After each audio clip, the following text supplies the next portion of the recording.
여러분 안녕하십니까? 라디오 전망대 이용선입니다.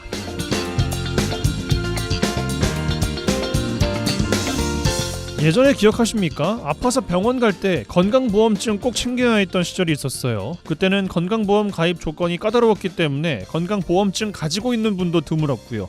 치료는 절실하지만 병원비가 없는 사람들은 가까운 지인이나 친척의 건강보험증을 빌려서 사용하기도 했습니다. 엄연히 불법행위입니다.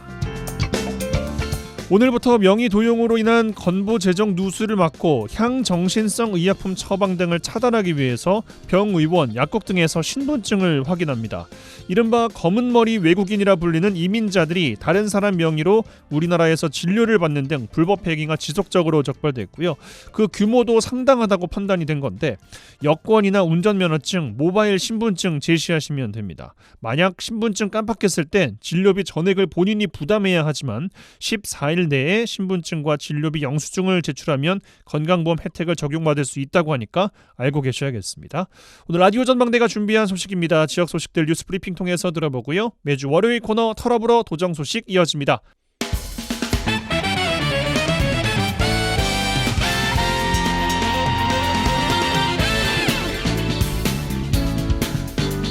네, 새로운 한 주 또 월요일 마무리해 보겠습니다. 5월 20일 월요일 라디오 전망대 시작합니다. 먼저 우리 지역 뉴스 정리해 보죠. 뉴스 브리핑 GBS 뉴스의 차범준 편집장과 함께합니다. 전화 연결돼 있어요. 안녕하십니까? 네, 안녕하세요. 네, 순천에서 시작합니다. 순천시가 관내 붕괴 위험 재해 방지를 위해서 지원받은 도비를 다른 사업으로 변경해 사용했다는 논란이 제기되고 있어요.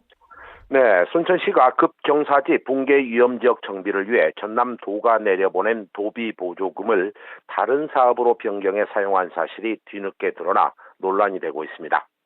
보도에 따르면 순천시는 지난해 12월 전남도로부터 관내 급경사지 붕괴 위험 지역 3곳에 대한 안전시설물 공사비 5억 원을 교부받았는데 해당 예산은 김영록 전남지사가 순천에서 진행한 도민과의 대화에서 순천시의 예산 지원 건의에 따라 내려온 예산이라고 합니다.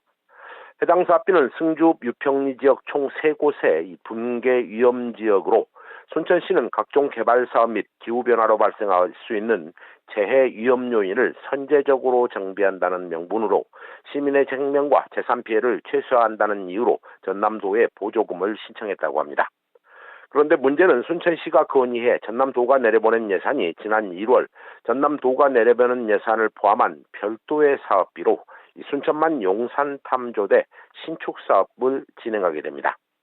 순천시는 순천만 용산탐조대 신축사업과 관련해 전망대 시설의 노후화로 폐쇄된 탐조대를 철거하고 다시 신축한다는 계획에 따라 국비 14억 원과 지방비 6억 원 등 총 사업비 20억 원을 투입한다는 계획입니다.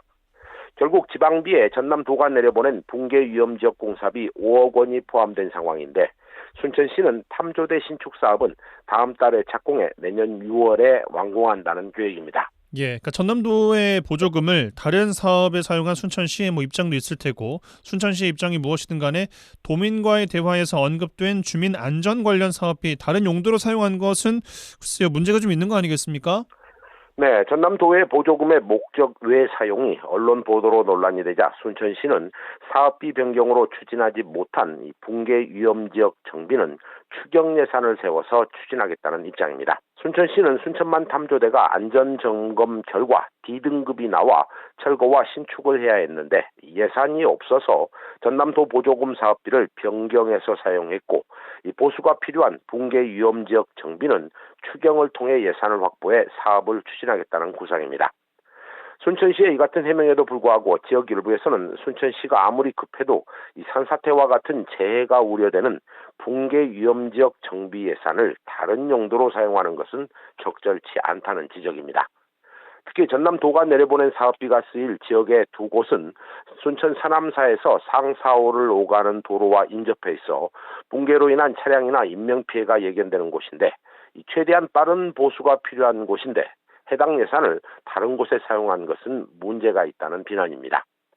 순천시의 재해예방사업비 전용을 언론에 제보한 한 주민은 주민 안전을 위한 사업비를 목적을 변경해 사용한 것은 적절치 않고 더구나 장마철도 다가오는데 급경사지 보수비를 다른 곳에 사용한 것은 순천시의 안전 불감증을 보여준 사례라고 입장을 밝히고 있습니다. 예, 알겠습니다. 추후 대처를 좀 지켜봐야겠습니다. 자, 다음 소식. 광양만권 경제자유구역청 관할 지역입니다. 순천 선월지구 택지개발 사업 관련해서 개발지구에 하수처리장 설치 여부가 논란이 되고 있어요. 네, 광양만권 경제자유구역청이 추진하고 있는 순천 선월지구 택지개발 사업지구에 하수처리장 신설 사업이 포함되지 않은 상태로 사업이 추진되고 있다는 지적이 나오고 있습니다. 광양경자청이 관할하고 있는 해당 사업은 당초 택지개발 승인 당시 하수처리장을 신설하기로 되어 있지만 사업이 진행되는 과정에서 아직까지 신설 계획이 반영되지 않고 있다고 합니다. 보도에 따르면 해당 사업을 추진하고 있는 시행사는 사업지구 내에 하수처리장을 설치하지 않고 기존에 설치되어 있는 순천시 교량동에 위치한 공공하수처리장으로 하수를 보내 처리하는 방식으로 사업을 추진하겠다는 구상입니다. 이 순천시와 광양경자청은 당초 선월 하이파크 택지개발 시행사에 대해 지난 2020년 선월지구 개발 인허가 당시 공공하수처리장을 선월지구 인근에 시행사가 직접 신설하는 조건으로 사업을 승인했다는 것입니다. 그렇습니다. 도시개발 과정에서 도로나 상하수도 설치는 가장 기본이 되는 도시 기반 시설이죠. 당초 계획한 하수처리 시설이 반영되지 않은 상태에서 사업이 계속되고 있는 것은 문제가 있는 것이고 이에 따라서 특혜 시비도 나올 수 있는 거 아니겠습니까? 네, 보도에 따르면 선월지구 개발 사업 시행사는 선월지구 인근에 하수처리장을 신설할 수 있는 부지 확보와 신설 계획서를 광양경자청에 제출하지 않고 이 부지 조성 사업을 착공했고 현재 35%의 공정률을 보이고 있다고 합니다. 해당 논란에 대해 환경부는 언론을 통해 하수처리 시설 설치 계획을 협의한 이후 공사를 착공하는 것이 원칙이고 하수처리장의 위치 등의 협의 없이 공사를 하게 되면 잘못된 것이다. 이런 입장을 보이고 있습니다. 전라남도 또한 하수처리 시설 계획서도 없이 사업에 착공한 것은 위법 소지가 있다는 입장이고 또 사업 관할 책임기관인 광양경자청의 책임과 함께 특혜 논란이 제기되고 있습니다. 이 사업지구의 행정관할지자체인 순천시 관계자 역시 언론을 통해 이 선월지구 택지개발 사업은 순천시가 착공과 관련해 허가권은 없지만 하수처리 시설의 신설 계획도 없는 상태에서 이 부지 조성 공사를 승인해 준 것은 논란의 여지가 있다. 이런 입장을 보이고 있습니다. 이 같은 논란에 대해 광양경자청은 아직 뚜렷한 입장을 내지 않고 있다고 합니다. 관련된 입장 나오면 후속 소식 전해드리도록 하겠습니다. 자, 광양에서 마무리하죠. 광양 지역 기업들이 지역 경기 불황이 장기화될 걸로 예상하면서 경기 전망 지수 100 이하가 10분기 동안 계속 이어지고 있어요. 네, 광양상공회의소가 관내 기업 100여 곳을 대상으로 조사한 2024년도 2, 4분기 기업 경기 전망조사 결과 기업 경기 전망 지수가 74.4로 집계되면서 2021년 1분기부터 2024년 2분기까지 10분기 연속 경기 전망 지수가 100 이하를 기록했습니다. 이 광양 지역 기업체들은 2024년 상반기 사업 실적에 가장 영향을 미칠 것으로 예상되는 대내외 리스크를 묻는 질문에 내수 소비 위축이 31.2%로 가장 높게 받고 원자재가와 유가의 불안정이 19.5%, 자금 조달 여건이 악화됐다가 18.2%, 대외 경기 악화로 수출 둔화가 14.3%, 노사관계 문제가 7.8% 순으로 응답했습니다. 또한 광양 지역 기업들은 현재 시점에서 투자는 연초에 계획한 상반기 투자 계획과 비교해 어떻게 진행될 것인가를 묻는 질문에 대해 변화 없이 계획대로 진행하겠다는 응답이 71.8%가 나왔지만 당초 계획보다 사업을 축소하거나 지연하겠다는 응답이 28.2%가 나와 여전히 투자에 대한 불안감이 높은 상황입니다. 예, 기업 경기 전망 부정적으로 보고 있으니까 투자 계획에 소극적인 자세를 보일 테고 결국 악순환이 이어지고 있다고 봐야겠습니다. 네, 광양 지역 기업체들은 투자 계획에 대해 축소나 보수적 입장을 보이는 이유에 대해 원자재가 등 생산 비용 증가가 53.8%로 가장 높았고 고금리와 자금 조달 부담이 23.1%, 재고 증가 등 수요 부진을 12.8%로 꼽았습니다. 이 광양상공회의소는 현재 상황에 대해 대내외적 요인으로 고물가와 고금리, 고환율에 따른 내수 부진이나 원자재가 및 유가 불안정으로 기업이 느끼는 경기 체감이 위축됐다고 평가했습니다. 이런 상황에서 투자를 확대하는 것 또한 조심스러운 상황으로 판단하고 있습니다. 예, 뉴스브리핑 GBS 뉴스의 차범준 편집장과 함께했어요. 고맙습니다. 네, 고맙습니다. 젊고 당찬 시사 생활밀착 뉴스 이용선의 라디오 전망대.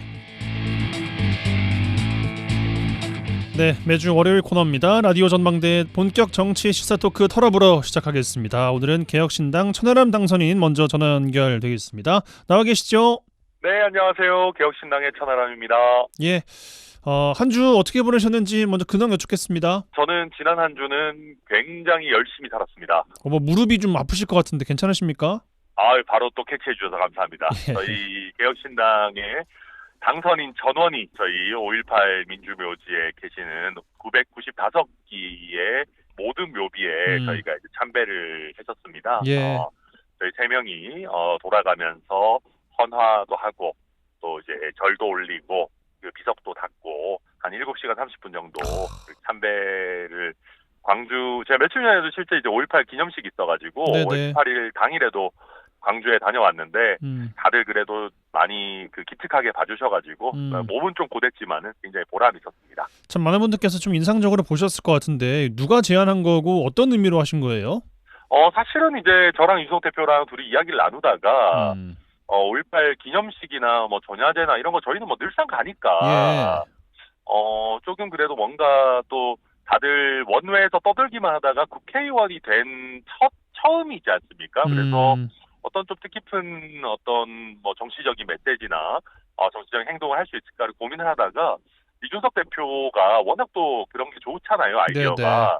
그래서 전체 묘역을 다 참배하면 어떻겠냐라고 제안을 해줘서 저도 사실은 광주에 저도 많이 다니니까 사실 5.18과 관련해가지고 많은 분들이 하시는 말씀이 이제 좀 우리에게 많이 알려진 열사들만 우리가 좀 기억하는 면들이 있다. 보통 그렇죠. 본인 지역 출신이거나 뭐 그런. 그렇죠. 아니면 뭐 유명하신 뭐 윤상원 열사님이나 뭐 저도 윤상원 열사 되게 좋아합니다만은 그렇다 보니까 사실은 어떤 분의 공이 크고 작고를 나누기가 어려운 것이고 80년 5월에 광주에서 함께 투쟁을 했던 모든 광주 시민분들 또 거기에 동참했던 우리 일부 전남 도민분들이 사실 영웅이신 건데 너무 일부에게만 스포트라이트가 가는 것이 좀 문제가 있는 것 같다는 얘기들을 많이 해주셨어요. 그러다 보니까 저도 윤석 대표가 제안했을 때 맞다. 저도 광주에서 그런 얘기 많이 들었다 해가지고 그러면 전체 995기의 묘를 다 참배해보자 그렇게 진행을 하게 된 겁니다. 그렇군요. 뭐 국민의힘 지도부에서도 5월 정신 헌법 전문에 수록해야 한다는 이야기가 나오고 있고 참 이런 행동들의 연장선에서 이해를 좀 해야 되겠습니까? 네, 그렇습니다. 그리고 이제 저희 개혁신당 같은 경우는 진영도 뭐 딱 어느 진영이다라고 이야기하기 어렵고 무엇보다도 저희는 그렇게 생각합니다. 그냥 저희는 산업화와 민주화가 이미 어느 정도 된 이후에 태어난 세대거든요. 그렇죠. 그러다 보니까 이제는 선진국이 어느 정도 된 대한민국에서는 자유민주주의 우리 대통령 맨날 말씀하시는데 어쨌든 민주주의를 수호하기 위해 가지고 정말로 분연이 떨치고 일어난 80년의 5월의 광주라고 하는 거는 진영이나 세대를 넘어서 영웅적인 헌신으로 존경받아 마땅하다고 생각하고요. 그래서 광주나 우리 전남에 속 터지는 얘기들을 한 국민의힘의 일부 사람들이 많이 있었지만은 어떤 5.18을 추모하고 그 희생과 영광을 기리는 거는 어떤 진영에 국한되는 문제가 아니다. 이제라도 조금 사람들이 조금씩 정신을 차리고 있는 것 같아가지고 뭐 다행이라고 생각합니다. 알겠습니다. 자, 다음 이야기도 좀 해보겠습니다. 개혁신당 이야기로 좀 들어가면 허은하 전 의원께서 대표로 선출됐습니다. 네, 그렇습니다. 어떤 의미가 있겠습니까? 주요 정당 가운데서 유일하게 여성 대표가 선출된 것 같습니다. 그리고 그러다 보니까 개혁신당이 다소간의 여성 표심에 있어가지고 아쉬운 점들이 있는 건 아니냐라는 평가들이 있었는데 저는 우리 허은하 대표께서 그런 점에 있어가지고도 굉장히 의미 있는 역할을 해주실 수 있을 거라고 생각하고 또 본인이 굉장히 뿌듯하게 생각하시는 것이 정치권에서 여성을 대하는 태도가 보면은 겉으로는 배려를 해주면서 약간 여성은 마이너리그 취급하는 문화들이 좀 있습니다. 그래서 여성 할당이나 여성 가점이나 뭐 이런 거를 주면서 챙겨주는 척하지만 여전히 약간 썩 동등하게 대접하지 않는 부분들 그런 문화들이 있는데 저희 개혁신당 그런 거 하나도 없고 저희는 짤없이 여성 가산점이나 할당 이런 거 전혀 없이 능력 위주로 합리적인 선거제도를 하니까 자연스럽게 또 여성 리더가 배출이 됐다는 점에서도 저는 굉장히 뜻깊게 생각합니다. 2위가 이제 이기인 후보였는데 굉장히 초접전이더라고요. 초접전이었죠. 사실 예. 저도 두 분 다 사실 친하잖아요. 예. 저희가 같이 천하용인으로 묶여있는 팀이고, 그래서 두 분이 이렇게 치열한 대결을 펼치는데 제가 이제 누구 한 분 손을 들어줄 수도 없고 해서 굉장히 강 건너 불구경하는 심정으로 갔었습니다만은 네. 그러니까 누가 돼도 괜찮습니다. 누가 돼도 좋은 분들이고, 그런데 저는 아쉬운 거는 그런 겁니다. 두 분이 이렇게 치열하게 접전을 펼치는 것도 좋지만은 사실 예. 앞으로는 조금 색깔이 좀 다른 분들이 더 많이 나오셔가지고 치열하게 붙어야 이게 개혁신당이 스펙트럼도 넓어지고 더 많은 분들의 관심과 사랑을 받는 거거든요. 그래서 그렇죠. 뭐 허우나 이긴 두 분 다 너무 좋지만은 앞으로는 다시는 1, 2위 주자가 색깔이 좀 이렇게 비슷한 분들이 돼서는 좀 곤란하지 않는가. 저희가 개혁신당의 스펙트럼을 더 넓히고 좋은 인물들을 더 많이 모시고 그렇게 하는 숙제를 오히려 전 이번 전당대회가 남겼다. 그렇게 평가합니다. 아니 제가 다음에 좀 찌르기 질문으로 준비하려고 했던 것이 바로 그것이었는데 답변을 이미 다 해버리셔가지고 좀 맥이 빠지긴 합니다만. 제가 원래 약간 자진납세를 잘합니다. 그럼 앞으로의 과제다라고 이제 이야기를 주신 거예요? 그리고 이게 솔직히 개혁신당에서 저도 마찬가지고요.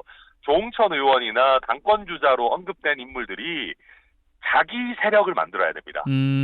지금 개혁신당을 보면은 사실 한 90% 이상의 당원들이 이준석 대표가 좋아서 가입하신 분들이거든요. 예. 누가 나와도 이준석 대표를 제가 지키겠습니다. 뭐 이준석 대표를 돕겠습니다. 이런 식의 메시지가 나올 수밖에 없어요. 근데 그게 그렇게 물론 젊은 대통령 만들겠습니다라고. 네, 좀 부담스러워하더라고요. 그러니까 이거는 이준석 대표가 뭐 본인의 사당화하지 말아야 된다 이런 소리 할 게 아니고 다른 당내 구성원들이 적극적으로 당원도 모집하고 자기 세력을 만들어서 건전하게 경쟁할 수 있는 구도를 만드는 어떤 점점 개혁신당이라고 하는 파이를 키워나가는 게 중요하다. 이미 이준석 대표가 모아놓은 파이가 있는데 이거는 너무 이준석 위주니까 파이를 덜어내세요라고 할 수는 없는 거거든요. 예. 네, 그래서 좀 성장하는 궤도로 계속 가는 게 중요하다고 봅니다. 예, 알겠습니다. 뭐 또 이야기가 또 어떻게 또 진행될지에 따라서 또 질문을 드리는 것으로 하죠. 네. 자, 다음 이슈. 최상병 특검법 이달 말 재표결에 들어갑니다. 국민의힘에서는 이탈표 단속에 힘을 쓰는 모양새인데 어느 정도 어느 수준으로 예상하십니까? 지금 시점에서? 무기명이기 때문에 약간의 이탈표 나올 거라고 봅니다. 뭐 예를 들면 안철수 의원 같은 경우도 무기명일 때는 찬성하겠다 뭐 이런 얘기를 하고 계시고 있을 수 있을지는 모르겠습니다만은 그러나 제가 예상하기에는 여당의 의원들이 아직은 좀 두려워하고 있는 것 같습니다. 예.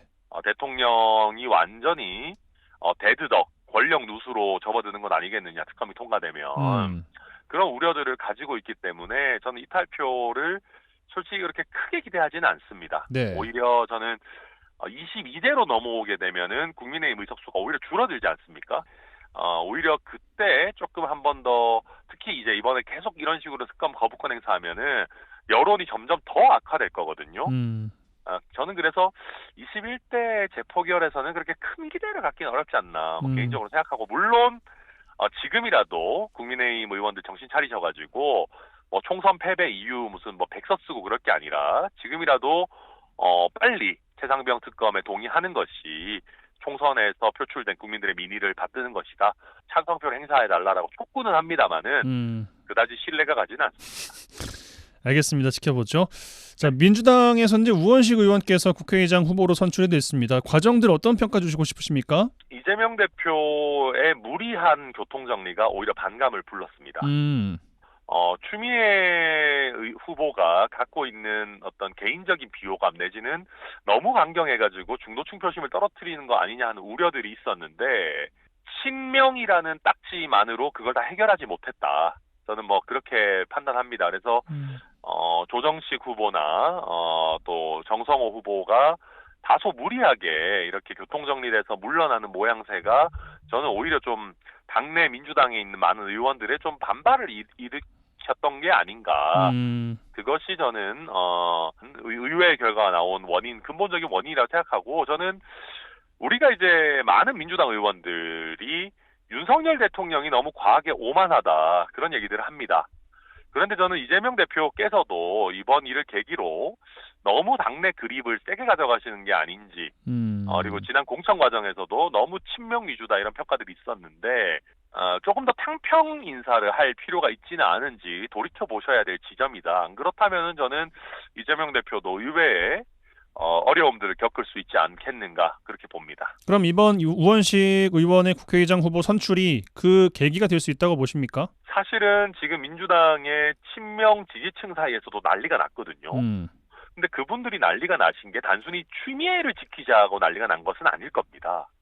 물론 추미애 후보가 이제 강성 지지층 분들에게 인기가 좋은 것도 많지만은 그것보다도 아마 친명 지지층이 야 이게 자칫 잘못하면은 이재명 대표의 권력 누수의 신호탄이 되는 것 아니냐라고 해서 더 강경하게 반응하시는 거라고 저는 해석하거든요. 예. 물론 당원들 사이에서는 아직 압도적인 지지를 받고 계시는 것 같습니다만은 어쨌든 지금 원내에서 생각보다 이탈표가 많이 나오고 있는 이런 지점들 제대로 포착하고 개선하지 않으신다면은 이재명 대표가 처음에도 약간 여의도에서는 자기 지지 기반이 약한 거 아니냐는 평가가 있었는데 결국 또 그런 문제가 노정되는 상황이 올 수 있다. 저는 그렇게 봅니다. 알겠습니다.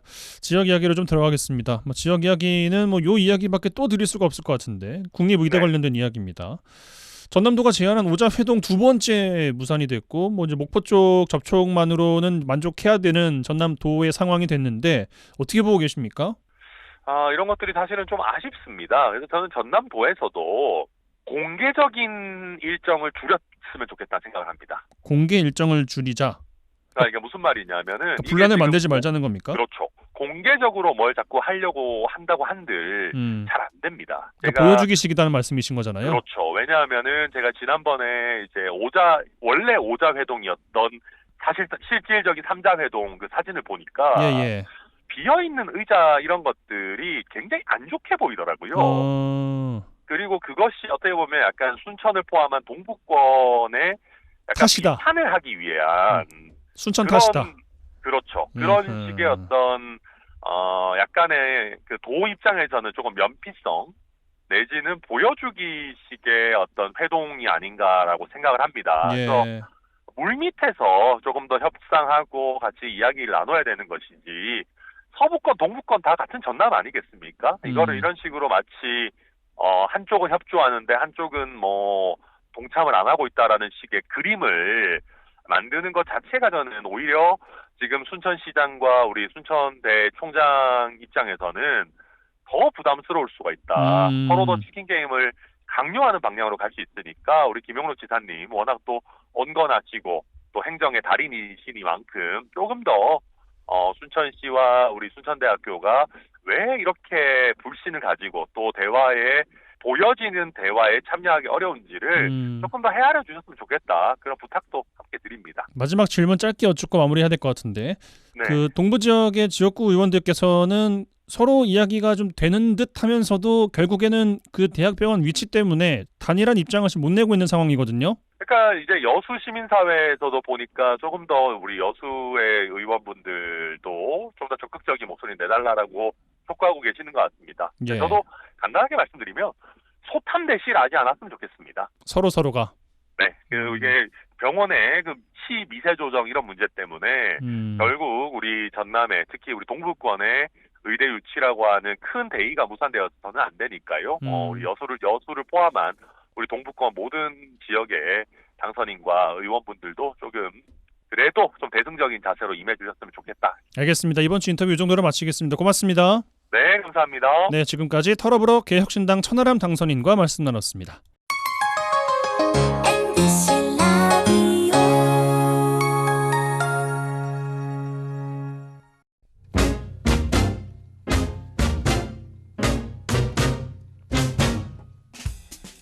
한 시간만 투자하세요. 지역 이야기를 모아 전해드립니다. 지역 시사는 역시 여수 MBC 이용선의 라디오 전망대.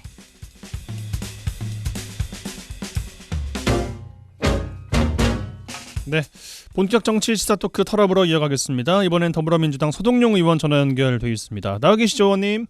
예, 안녕하세요. 서동용입니다. 예, 한 주 어떻게 보내셨습니까? 예, 요즘은 주로 지역에서 이제 사람들 뵙고 그동안 고맙게 도와주셨던 분들한테 인사드리고 그렇게 하고 있습니다. 예. 쭉 지역에 계시면은 향후 어떻게 지내실지는 좀 더 구체화되신 게 있으십니까? 아직은요. 제가 아직이요? 이제 생각이 잘 진행이 안 돼요. 그래서 조금 더 시간이 필요할 것 같고요. 예. 네, 천천히 좀 고민하겠습니다. 알겠습니다. 예. 아무래도 최근에 있었던 5.18 이야기 먼저 안 여쭐 수가 없는데 어떻게 좀 총평을 주실지 궁금합니다. 우선 뭐 여러 가지 의미가 있겠습니다만 저는 윤석열 대통령이 3년 연속 그 5.18 민주화운동 기념식에 참석하지 않았습니까? 예. 이제 그 자체는 좀 의미 있다고 생각하고요. 다만 이번에 또 이제 헌법 전문의 그 5.18 정신을 기록하자라고 수록하자라고 하는 거에 대해서 말씀을 하지 않으셨어요. 예. 그래서 아쉬움이 좀 있고 그러나 이번 기념사에서는 지난해와 같은 뭐 광주를 AI 도시로 육성하겠다는 그런 뜬금없는 언급은 없어서 그나마 좀 다행이다 이렇게 생각하고 있습니다. 예. 그 말씀 주신 5월 정신 헌법 전문 수록하자는 의견 민주당 내의 논의는 어디까지 와 있는지 어떻게 파악하십니까? 예. 일단 5.18 정신을 헌법 전문에 수록하자는 건 민주당뿐만이 아니고 국민의힘이 약속했던 사항이고요. 예. 윤석열 대통령의 대선 공약이기도 했죠. 그래서 이제 민주당은 오래전부터 이를 위해 원포인트 개헌이라도 하자 이렇게 정부 여당에 요구를 해왔었는데 근데 이제 그 대통령은 여전히 약속을 지키지 않고 계속 좀 버티고 있는 거고요. 그러면서 이제 오히려 대한민국의 민주주의, 언론과 국민의 자유가 후퇴했다는 평가도 이어지고 있지 않습니까? 그래서 이제 저는 5.18 민주화 운동이 왜곡당하지 않고 민주주의 후퇴를 막기 위해서는 5.18 정신의 헌법 전문 수록에 나서야 한다고 생각하고 있고요. 이 5.18 정신의 헌법 전문 수록뿐만이 아니라 여전히 미완인 5.18 민주화 운동의 진상규명 그리고 피해자들의 명예회복을 위한 노력들이 더 많이 진척돼야 하겠다는 생각을 하고 있습니다. 알겠습니다. 윤 대통령이 여당의 협상력 높이기 위해서 대통령 제2요구권 적극 활용하라라고 이야기를 했다고 하는데 야당에서는 개헌 통해서 대통령 거부권 제한하자라는 이야기가 나오고 있거든요. 어떻게 생각하십니까? 우선 이제 윤석열 대통령의 그런 그 말에 대해서요. 이분이 상권 분립의 개념을 이해하고 있는 것인지 의문이 듭니다. 입법부, 행정부, 사법부의 관계를 인정한 바탕에서 헌법 정신에 따라 극히 제한적으로 써야 할 거부권을 협상력의 수단으로 삼았다. 이거 뭐 대통령의 이 초법적인 인식을 드러낸 거고요. 입법부를 국정 운영의 동반자로 인정하지 않겠다는 생각이 드러난 게 아닌가 싶습니다. 한마디로 민주주의의 기본 원리에 대한 학습이 전혀 이루어지지 않은 대통령이 아닌가 싶고요. 또 한편 여전히 왜 총선에서 참패했는지를 깨닫고 있지 못하다. 이렇게 좀 평가할 수밖에 없을 것 같습니다. 이제 그 문제는 그렇게 저희가 평가가 가능한데요. 그러나 그렇다고 해서 개헌을 통해 대통령 거부권을 제한하자는 일각의 주장에 대해서는 저는 동의하기 어렵다. 이건 좀 더 신중하게 봐야 된다. 이렇게 말씀을 좀 드리고 싶어요. 윤석열 대통령과 같은 대통령이 다시 나와서도 안 되거니와 그럴 가능성도 거의 없지 않습니까? 근데 이제 혹시라도 지금과 여야가 뒤바뀐 정국이 올 수도 있는 점 등을 고려해야 한다. 지금 당장 답답하다고 또 헌법 바꿔서 뭐하고 하는 방식으로 가서는 안 되는 거다라는 생각이고요. 그러면서 이제 한편으로 지금 우리 헌법이 말입니다. 개헌을 하려면 저적 3분의 2의 그 찬성을 요구하고 있고요. 그렇죠. 거부권 행사에 대해서 제2표결을 하려면 과반 출석 인원의 3분의 2 찬성을 요구하고 있단 말입니다. 예. 이 두 개가 서로 달라요. 이렇게 정족수를 정족수를 둔 이유가 분명히 있어요. 그러한 당초 그 정족수를 결정한 그 취지를 좀 깊이 있게 고민하고 그 취지에 맞게 제도를 운영하고 좀 더 많은 설득을 하도록 노력하는 게 맞지. 윤석열 대통령이 정말 초법적인 인식을 가지고 전혀 헌법에 부합하지 않게 거부권을 행사하고 있다고 해서 당장 헌법을 바꿔갖고 그거부터 바꿔버리자라고 하는 거는 또 다른 부작용을 낳을 가능성이 있다라는 생각입니다. 예, 알겠습니다. 이 이슈는 이 정도로 마무리하고 다음 이야기 민주당 이야기로 좀 해보면 뭐 국회의장 후보 선출 이야기도 안 드릴 수가 없는데 우원식 의원께서 선출됐습니다. 당내 여론 어떻게 분석하고 계십니까? 일부 강성 당원들이 추미애 당선인을 국회의장으로 추대해야 한다고 주장을 했지 않습니까? 예. 그런데 이제 22대 당선인들은 어떤 후보가 국회를 더 잘 이끌 수 있을지를 각자 나름 생각해서 판단을 했다라고 생각을 해요. 조정식, 정성호 후보가 사퇴하면서 추미애 후보로 기울어지는 것 아니냐는 인식도 분명히 있었습니다. 그렇습니다. 그러나 우원식 의원님도 민주주의를 지키기 위해 노력하신 개혁성 있는 인물이고요. 특히 그간 당에서 을지로위원회를 이끌어 오시면서 많은 의원들의 존경을 받았던 분이거든요. 또 특히 이제 다선 의원들 사이에서 추미애 의원이 다소 좀 독선적이라거나 또는 어디로 튈지 모른다거나 하는 이런 생각을 하신 분들이 다수 있다고 알려져 있었거든요. 그래서 그런 점들도 이번 판단에 영향을 미친 게 아닌가 하는 생각입니다. 앞서 천하람 당선인께서는 뭐라 말씀 주셨냐면 이재명 대표의 그 교통정리의 역풍이다라고 이제 표현하셨습니다. 어떻게 생각하십니까? 거기에는 이제 동의가 조금 하기 어려운데요. 그래요. 지금 현재 대부분의 언론들이 말입니다. 현재 더불어민주당 당선인들의 대부분이 친명계 인물이다 이렇게 평가하고 있지 않습니까? 예. 그런 측면에서 보자면 친명계의 일방통행에 대한 역풍이라는 게 좀 이상한 이야기잖아요. 예, 그래서 저는 이번 당선인들의 선택은 후보에 대한 호불호가 더 큰 영향을 미쳤던 게 아닌가 하는 생각이고요. 일부 언론에서 이제 뭐 조금은 추측일 수도 있겠습니다만 표 차이가 뭐 이렇게 나오기도 하던데요. 이제 그런 걸 보더라도 친명계의 반발이라고 보기에는 조금 어려움은 있겠다 하는 생각입니다. 예. 알겠습니다. 또 그 후보께서는 단순 사회자 역할은 하지 않겠다. 이제 국회의장 후보 선출이 됐으니까 그런 말씀을 주셨는데 어떤 역할을 해야 하고 어떤 역할을 기대하시는지도 여쭙겠습니다. 그간 우원식 의원 이제 오래 정치를 하셨어요. 그러면서 사회적 약자를 위한 더불어민주당의 핵심 위원회인 을지로위원회를 만들고 이끌어 오셨습니다. 때문에 우리 사회의 개혁적이고 사회적 약자를 위한 법안 등에 대해 보다 적극적인 움직임을 보여주실 것으로 생각을 해요. 우원식 의원님 방에 가면요. 그 붓글씨로 쓴 족자가 하나 걸려있는데 거기에 쓰여있는 글씨가 정치, 힘이 약한 자들의 가장 강력한 무기 이렇게 쓰여있는 족자가 걸려있습니다. 이 문구가 우원식 의원의 정치를 바라보는 철학을 반영하는 것이라고 저는 생각을 해서요. 앞으로도 그 철학에 맞게 국회의장으로서의 직무를 잘 수행하실 것이다 이렇게 생각이 들고 그와 동시에 오랜 의정활동을 하셨던 분이니까요. 일방적인 민주당 편뿐만이 아니고 여야를 합리적으로 중재하는 역할로 더 잘해 주실 것이다 이렇게 기대합니다. 예, 알겠습니다.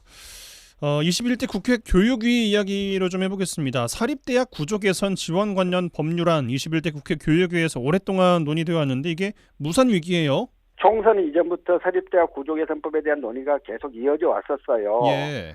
특히 이제 교육위원들 중에서 제가 이 문제에 굉장히 좀 적극적이었는데요. 네. 저만 해도 교육부와 수십 차례 논의를 통해서 교육부가 인정 가능한 최대치를 끌어내서 사립대학 구조 개선의 효과를 극대화하기 위해서 많은 노력을 했습니다. 특히 이 문제가 광양보건대 정상화와도 연동되어 있다고 제가 생각을 했기 때문에 특히 열의를 가지고 임했던 법인데요. 그런데 이제 총선 결과가 사립대학 구조개선법 처리에 적극적이던 저 같은 사람들이 낙선하고 수도권 중심의 위원들만 남다 보니까 해당 법안의 중요성에 대한 인식이 조금 떨어졌던 게 아닌가 하는 생각이고요. 거기에다가 교육부도 국회 설득을 위한 노력들이 좀 부족했던 게 아닌가 하는 생각이 듭니다. 그래서 이게 좀 무산 위기까지 내몰린 것이 아닌가 그렇게 생각하고 있습니다. 예, 최근에 여당 간사 이태규 의원이 법안 소위 개최 여부 묻는 설문 돌렸는데 국민의힘 김근태 의원만 동의했다는 거 아니겠습니까? 근데요. 설문을 돌렸다는 건 제가 금시초문이에요. 그래요? 예, 전혀 사실이 아니에요. 그 교육위에 이제 민주당과 국민의힘 간사가 김용호 의원, 이태규 의원 두 분인데요. 이분들이 14일에 지난 5월 14일에 교육위 전체회의와 법안 소위를 열자 이렇게 의견 접근을 이뤘다는 말을 들은 적은 있어요. 그런데 제가 알기로 그 법안 소위에서 교육부하고 국민의힘이 꼭 처리하고자 했던 법은 국립대 병원의 관할을 교육부에서 보건복지부로 옮기는 국립대 병원법 등이었지 예. 사립대학 구조개선법은 핵심 법안이 아니었던 걸로 저는 이야기를 들었고요. 오히려 지금 최상병 특검법에 대해서 윤석열 대통령이 거부권을 행사할 것이 저희 기정사실화되고 있지 않습니까? 예. 그렇게 되면 28일 날 본회의가 열려서 제2표결에 들어가야 되는데 이 상황에 대해서 국민의힘이 굉장히 큰 부담을 느끼고 있다는 것이에요. 그래서 최상병 특검법 외에 다른 심의 안건이 없어야 본회의 개의를 거부하기가 유리하기 때문에 아하. 모든 상임위에게 일절 법안 처리에 협조하지 말라 이렇게 지시를 했다는 후문도 있어요. 지금 이 상임위를 적극적으로 응하지 않고 상임위에서 법안 처리를 안 하고 있는 건 오히려 국민의힘이에요. 이게 민주당한테 이 책임을 물리는 건 말이 안 된다고 생각해요. 알겠습니다. 지방 사립대 참 위기감이 더해지고 있는데 22대 국회에서는 어떤 이야기들이 논의가 되고 결정돼야 된다고 보십니까? 일단 사립대 구조개선법은 이제 굉장히 좀 많고 그리고 어려운 그 쟁점을 안고 있습니다. 예. 조그만 설명을 드리면 사립대학이 지금 우리나라에 너무 많아요. 김영삼 정부 시절 설립 준칙주의라고 하는 것들을 도입하면서 일정한 여건만 갖추면 대학 설립을 그냥 하도록 했기 때문에 대학은 되게 많아졌고 이런 상태에서 학령 인구는 계속 줄어들고 그러다 보니까 이제 대학을 어떤 형태로는 구조조정을 하긴 해야 해요. 그래서 구조조정의 필요성은 있는데 한편으로 사립대학이 갖고 있는 대부분의 재산들이 사립대학 재단에서 내놓은 돈이 아니라 학생들이 난 등록금, 국가의 지원금이 대부분이란 말입니다. 그렇습니다. 그런데 이게 그렇기 때문에 사립대학 자체가 굉장히 공공성을 가지고 있다고 봐야 되는 건데 이 재산을 마치 사유재산인 것처럼 내가 대학을 그 구조개혁할 테니 폐교할 테니 돈을 나한테 돌려달라라고 이야기하는 이게 가능하도록 하는 그런 내용이라면 국민들이 받아들이기가 되게 어렵지 않겠어요. 그래서 이제 그 부분은 최소한 막고 그러나 또 한편으로 자발적인 그 폐교가 가능하도록 유도할 필요는 있고 이러기 때문에 이 양자 사이에서 좀 세밀한 관심들이 필요하고요. 제가 이 양자 사이의 조정을 위해서 교육부하고 정말 수십 차례를 만나서 논의를 했던 것인데요. 저는 이제 그동안 제가 교육부의 입장을 좀 끌어내놨던 것들이 상당히 조금 그래도 교육적으로는 좀 좋은 방안들을 많이 끌어내놨기 때문에 그 22대 국회에서 이 문제를 잘 좀 수용해서 누군가가 풀어갔으면 좋겠는데 걱정은 교육부가 저하고 논의했던 걸 다 무위로 돌리고 옛날 입장으로 돌아가 버릴까 하는 걱정은 있습니다. 예. 알겠습니다. 이 정도로 시간상 마무리해야 될 것 같습니다. 털어보러 더불어민주당 서동용 의원과 함께했어요. 고맙습니다. 고맙습니다.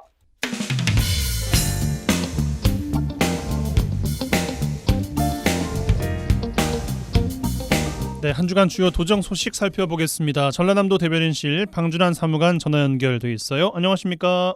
네, 반갑습니다. 네, 첫 소식입니다.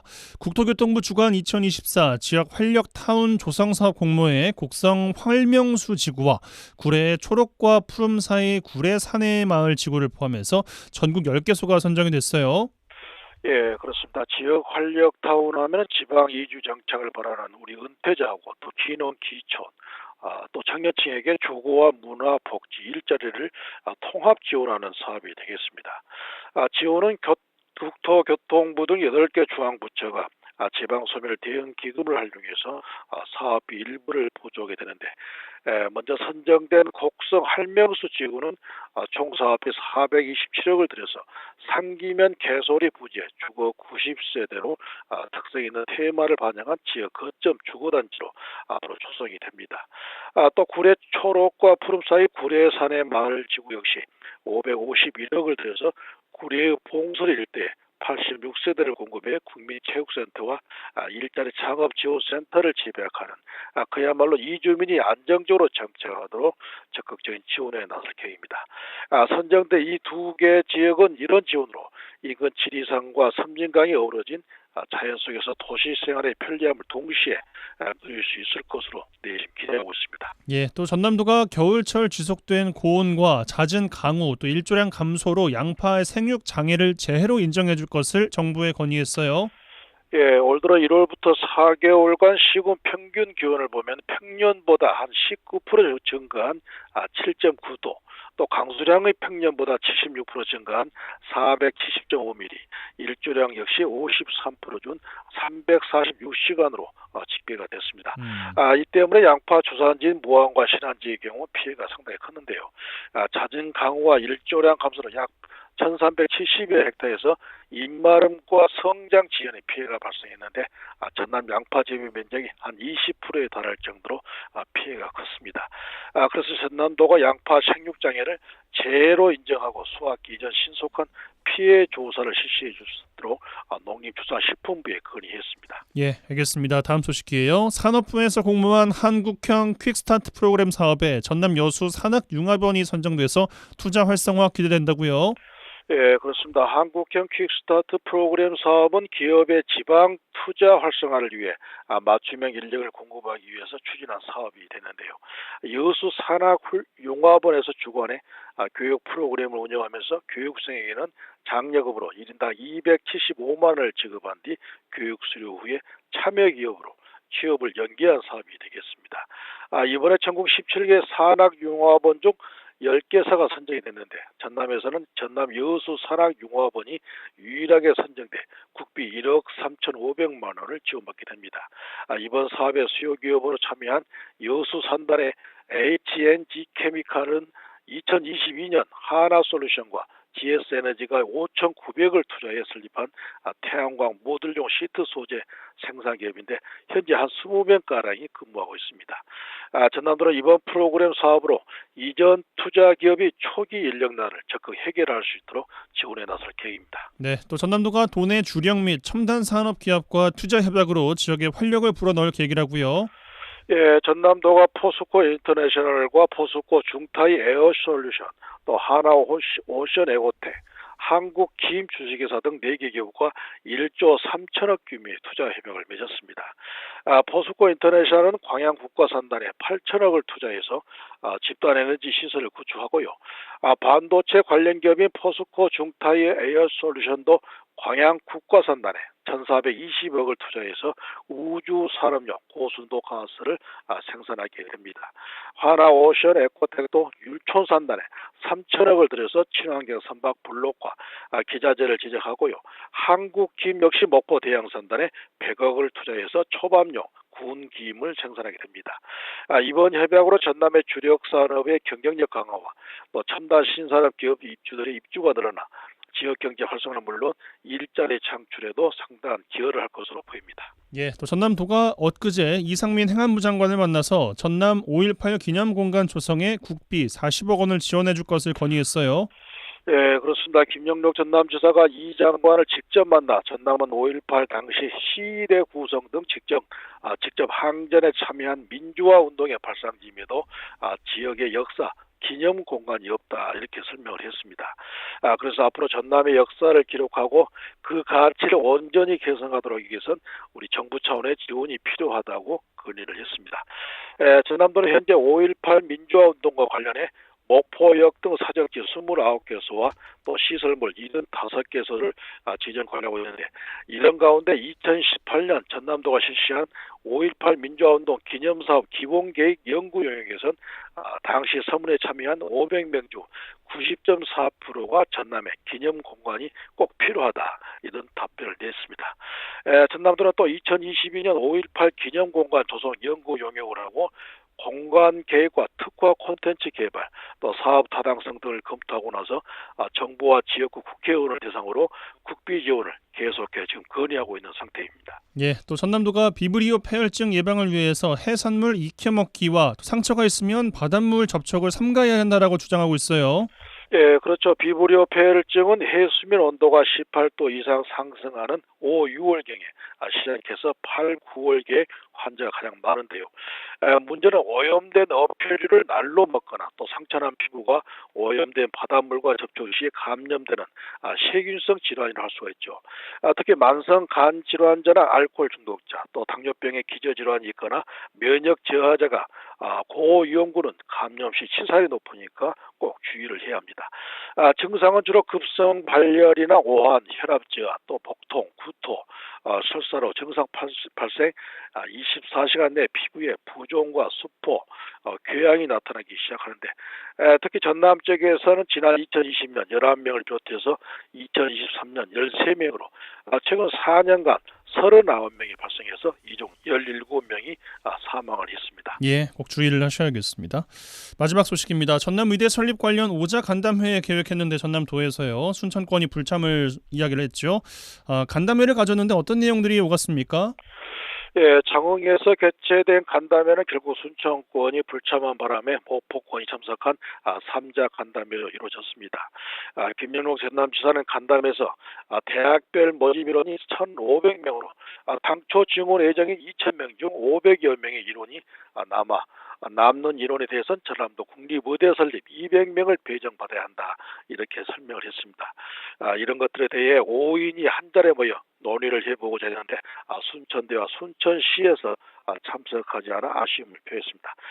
김 지사는 정부가 5월 중 확정할 대입 전형 시행 계획 마련 과정에서 2026학년도 전남도 국립의과대학 신설 정원 200명을 배정받을 수 있도록 전남도와 목포대 또 순천대, 목포시와 순천시가 함께 노력하고 정부 관계 부처에도 함께 건의하자고 제안을 했습니다. 전라남도 대변인실 방준환 사무관과 함께했어요. 고맙습니다. 고맙습니다.